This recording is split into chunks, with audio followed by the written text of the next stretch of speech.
आज के इस वीडियो में हम समझेंगे कैश फ्लो स्टेटमेंट को। दोस्तों, पहले हमने फंडामेंटल एनालिसिस की सीरीज में पीएनएल स्टेटमेंट और बैलेंस शीट को कवर किया है।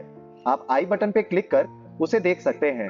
तो चलिए अब कैश फ्लो स्टेटमेंट को समझ लेते हैं। तो आज के इस वीडियो में हम जानेंगे कि कैश फ्लो स्टेटमेंट क्या होता है, ये क्यों बनाया जाता है और इसमें क्या क्या इंफॉर्मेशन होती है।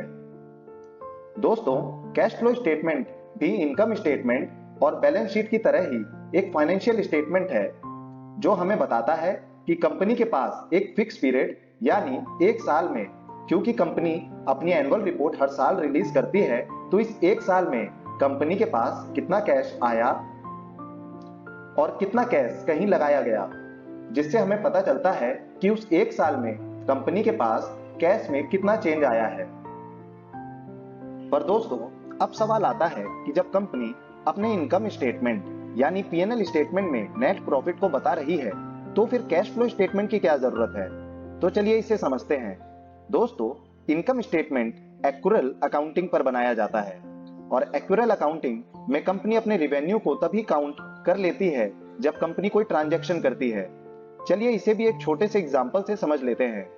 दोस्तों, कंपनी जब क्रेडिट सेल्स करती है तो कस्टमर को एक सर्टेन टाइम पीरियड में यह पेमेंट करना होता है, पर कंपनी अपने क्रेडिट सेल्स एंड उससे जुड़े प्रॉफिट को उसी समय काउंट करती है और अपने पीएनएल स्टेटमेंट में शो करती है, चाहे कंपनी के पास एक्चुअल में कैश कुछ समय बाद आए।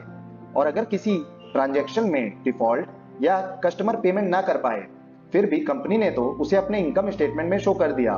और इसी वजह से अक्सर कंपनी के बताए नेट प्रॉफिट और कंपनी के पास जो एक्चुअल कैश आया उसमें काफी डिफरेंस होता है। अगर कंपनी अपने प्रॉफिट को कैश में कन्वर्ट नहीं कर पा रही है, तो ये कंपनी के लिए काफी डेंजरस हो सकता है। और दोस्तों, कंपनी के पास जो एक्चुअल कैश आया है, ये हमें कैश फ्लो स्टेटमेंट से ही पता चलता है। इसीलिए कैश फ्लो स्टेटमेंट को एनालाइज करना बहुत जरूरी हो जाता है। दोस्तों, कंपनी के कैश फ्लो स्टेटमेंट में कैश को 3 पार्ट में बांटा जाता है। पहला cash flow from operating activities, फिर cash flow from investing activities and cash flow from financing activities. अब इन तीनों में हमें कैश इनफ्लो से कैश आउटफ्लो को माइनस करना होता है, जिससे हमें नेट कैश फ्लो की वैल्यू मिलती है। फिर इन तीनों में नेट कैश फ्लो को ऐड करने से हमें total net change in cash का पता चलता है। दोस्तों, चलिए अब इन तीनों एक्टिविटीज को एक एक कर समझते हैं। तो फर्स्ट है cash flows from operating activities. यहां कंपनी के कोर बिजनेस यानी ऑपरेशंस में हो रही कमाई को शो किया जाता है। इसमें mainly sales, purchases and general expenses आते हैं। नेक्स्ट है cash flow from investing activities. इसमें कंपनी के लॉन्ग टर्म प्रोजेक्ट्स या एसेट्स को दिखाया जाता है, जैसे प्रॉपर्टी, लैंड, प्लांट, इक्विपमेंट में हुए ट्रांजैक्शन को शो किया जाता है। या अगर कंपनी ने कहीं इन्वेस्टमेंट किया है, जैसे म्यूचुअल फंड में, या किसी और कंपनी के शेयर्स बाय किए हैं, या फिर गवर्नमेंट सिक्योरिटीज को बाय किया है, तो ऐसी चीजों को शो किया जाता है। इसमें नेक्स्ट है cash flow from financing activities. इसमें वह कैश फ्लो आते हैं जिसकी वजह से कंपनी के डेट या इक्विटी कैपिटल में चेंजेस आ रहे हैं, जैसे डेट लेना या फिर डेट रिपेमेंट, या इशूइंग ऑफ शेयर्स, डिविडेंड की पेमेंट करना, या फिर बायबैक ऑफ शेयर। तो अब जो टोटल कैश इनफ्लो है, उससे टोटल कैश आउटफ्लो को माइनस करने पर हमें नेट कैश फ्लो की वैल्यू मिलती है।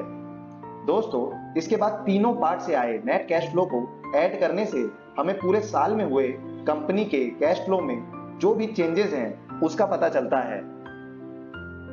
जब हम नेट चेंज इन कैश को कंपनी के साल की शुरुआत के कैश में ऐड करते हैं, तो उससे हमें कंपनी के साल का एंडिंग कैश मिलता है।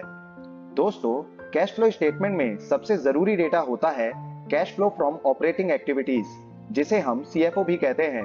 और दोस्तों, अगर किसी कंपनी का सीएफओ पॉजिटिव है और लगातार बढ़ रहा है, तो वह कंपनी के लिए काफी पॉजिटिव साइन है। और वहीं अगर किसी कंपनी का सीएफओ नेगेटिव है, तो यह डेंजरस है किसी भी कंपनी के लिए। और इसका मतलब है कि कंपनी अपने सेल्स से अपने एक्सपेंसेस को ही कवर नहीं कर पा रही है। इसीलिए किसी भी कंपनी में इन्वेस्टमेंट करने से पहले कंपनी के कैश फ्लो स्टेटमेंट को एनालाइज करना बहुत जरूरी होता है। दोस्तों, आशा है कि आज आपको कैश फ्लो स्टेटमेंट का कॉन्सेप्ट समझ आया होगा।